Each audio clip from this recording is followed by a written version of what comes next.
Hello and welcome to the Culinary Exchange. My name's Matthew, and in this video we're making peanut butter cookies. For our dry ingredients I have 1.5 cups of flour, and to this I'm going to add 1 teaspoon of baking powder and 1/4 teaspoon of salt. Mix it together quickly with a fork. I have a large bowl, and in it I have 8 ounces of my favorite peanut butter. To it I'm going to add a cup of brown sugar, 1 stick of butter, and with my hand mixer I'm going to whip this all together.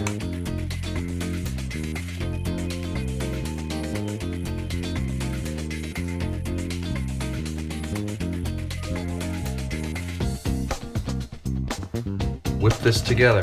And now we're ready to mix our wet and dry ingredients together. I'm just going to use a fork and stir it in until the flour is well incorporated. And I have a little scoop. I'm just going to scoop a little bit of the dough. And then classically you could take a fork and push it down a little. I'm going to use the bottom of a cup. And these are ready to bake. To make our peanut butter filling, I have a small bowl, and in it I have 4 ounces of peanut butter. To this I'm going to add a stick of butter, and I'm just going to mix this all together with a fork. To the butter and peanut butter I'm going to add a teaspoon of vanilla, and finally I'm going to stir in 4 ounces of powdered sugar.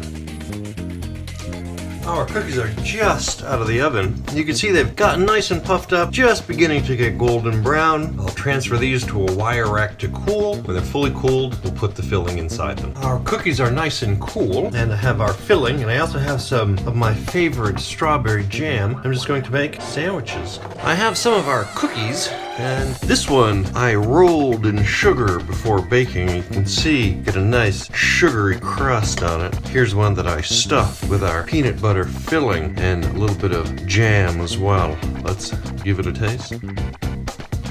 2 words, peanut buttery. And there you have it. That's how you make peanut butter cookies with peanut butter cream. Hey, for more great recipes and cooking tips, come visit us at theculinaryexchange.com. Don't forget to hit the subscribe button so you don't miss any upcoming videos. I'm Matthew. Thanks for watching.